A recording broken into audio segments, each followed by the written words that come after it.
dalam keadaan sehat. Siapa yang hari ini datang dengan hati semangat belajar? Baik, semangat semuanya ya. Ada yang tidak datang hari ini? Datang semuanya? Baik. Sebelum kita mulai pelajaran kita pagi hari ini, mari kita berdoa terlebih dahulu agar apa yang kita pelajari bisa bermanfaat dan diberkahi oleh Allah Subhanahu wa taala. Silakan duduknya dirapikan dan duduk dengan tenang dan khusyuk.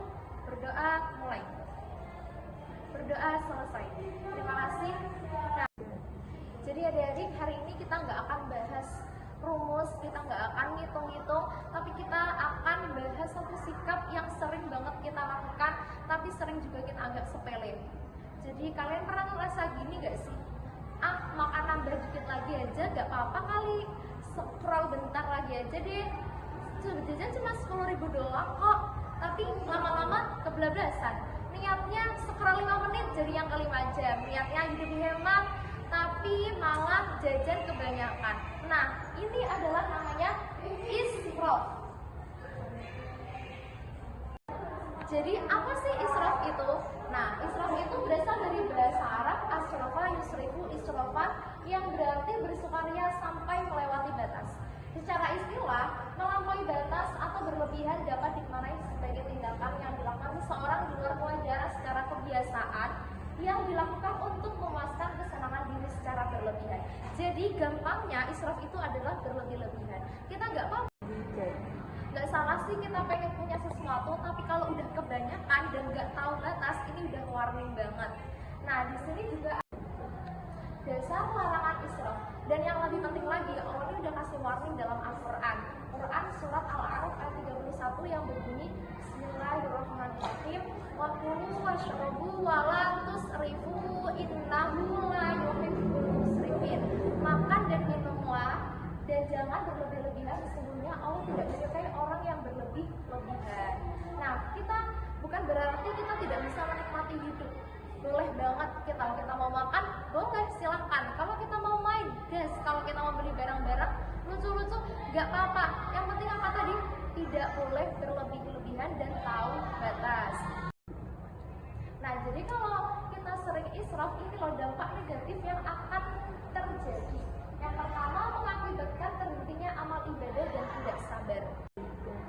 Mengakibatkan terhentinya amal ibadah. Jadi kalau kita sering hidup dalam kenyamanan berlebih, jadi kita akan malas beribadah yang menuntut pengorbanan seperti qiyamul lail, puasa sunnah, atau sedekah.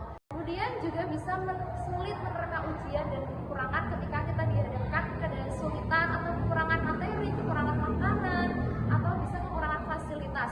Orang yang terbiasa hidup dalam kenyamanan ini, kenyamanan israf ini, akan merasa gelisah, marah, dan putus asa. Dan dampak negatif yang kedua, bisa dibenci oleh Allah. Nah, tadi pada surat Al-A'raf ayat 31 itu innahu la yuhibbul musrifin, bahwa sesungguhnya Allah tidak menyukai orang yang berlebih-lebihan. Jadi contoh nih, kalau kita deketi seseorang, kemudian dia tuh overaction terhadap sesuatu hal kecil. Nah, nanti kita pasti mikir, males banget deh. Nah, kayak gitu Allah juga seperti itu kepada orang-orang yang israf, yang berlebih-lebihan ini. Dan dampak negatif yang ketiga adalah menjadi sahabat setan. Pada Quran surat Al-Isra ayat 27, innal mubadzirina kanu ikhwana syayatin. Nah, meskipun ayat ini terang-terangan menjelaskan tabdzir, tapi para ulama tafsir menjelaskan bahwa israf yang berlebihan dan berkelanjutan bisa mengira seseorang ke dalam takdir sehingga menjadi sahabatnya setan.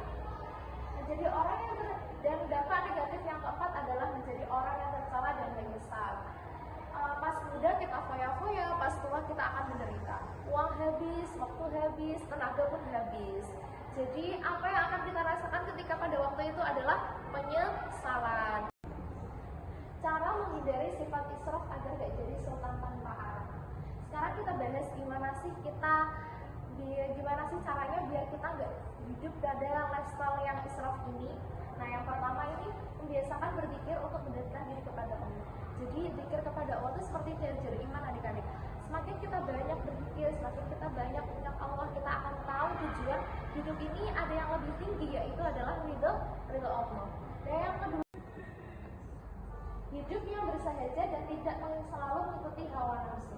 Hidup yang bersahaja itu berarti kita hidup sesuai kebutuhan, tidak berlebihan, tidak pula kekurangan. Dan yang ketiga, mengkonsumsi makanan sesuai kebutuhan tubuh. Jadi kalian nih misal remaja aktif, per hari butuh 2000 sampai 3200 kalori per hari. Nah, kalau kita makan lebih dari itu terus menerus yang ada malah jadi penumpukan lemak dan bisa jadi penyakit.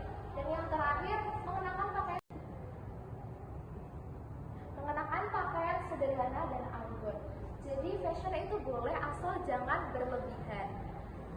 Nah, pakaian itu fungsinya untuk menutup aurat secara syarak dan bikin kita terlihat lebih rapi. Dan di sini ada hikmah larangan israf. Yang pertama, israf adalah salah satu sikap tercela yang sangat merusak diri maupun orang lain. Terlalu boros bisa merusak diri secara ekonomi, kesehatan, bahkan mental, dan bisa mempengaruhi orang lain karena ketimpangan sosial. Bayangkan, seseorang yang selalu belanja baju tiap minggu karena ingin mengikuti tren fashion atau FOMO, padahal lemari di bajunya ini penuh. Nah, lama-lama dia akan terlilit utang karena pemasukan tidak sesuai dengan pengeluaran. Nah, sehingga teman-teman yang melihat ini bisa merasa rendah diri karena tidak bisa ikut-ikutan. Dan hikmah larangan israf yang kedua, setiap muslim harus waspada akan rayuan setan. Jadi setan itu pintar banget, bisa bikin kita mikir bahwa sesuatu yang buruk itu wajar dan keren. Dan yang hikmah larangan israf yang ketiga adalah setiap muslim harus menggunakan nikmat dengan baik. Bayangkan, nikmat Allah itu seperti pulsa atau paket data internet. Kalau kita gunakan untuk hal-hal yang nggak penting atau untuk main-main, yang ada pulsa kita akan cepat habis dan kita akan kesulitan untuk berkomunikasi. Jadi nikmat Allah juga seperti itu, harus kita gunakan dengan bijak dan untuk hal-hal yang bermanfaat dan penting. Dan yang terakhir, sikap melampaui batas dapat menghilangkan keteguhan hati. Nah, hikmah larangan israf yang terakhir ini, sikap melampaui batas dapat menghilangkan keteguhan hati. Kalau kita terus-menerus mengikuti keinginan hati, keinginan diri tanpa kontrol, yang ada adalah kita mudah goyah dan tidak punya prinsip hidup. Seseorang yang awal hidupnya itu hemat, kemudian dia punya uang, digunakan foya-foya, dan ini itu tanpa pikir panjang, lama-lama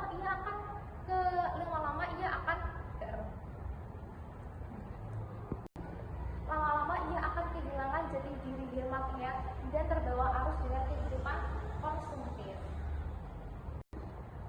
Israf itu seperti kita menuangkan air di dalam gelas yang penuh, bukan hanya mubazir tapi juga bikin berantakan.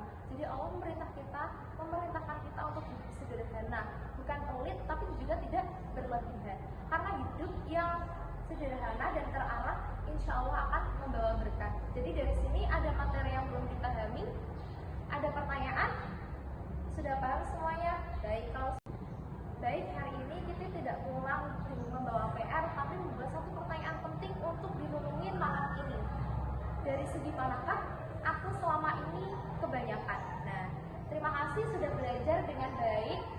Wassalamualaikum warahmatullahi wabarakatuh.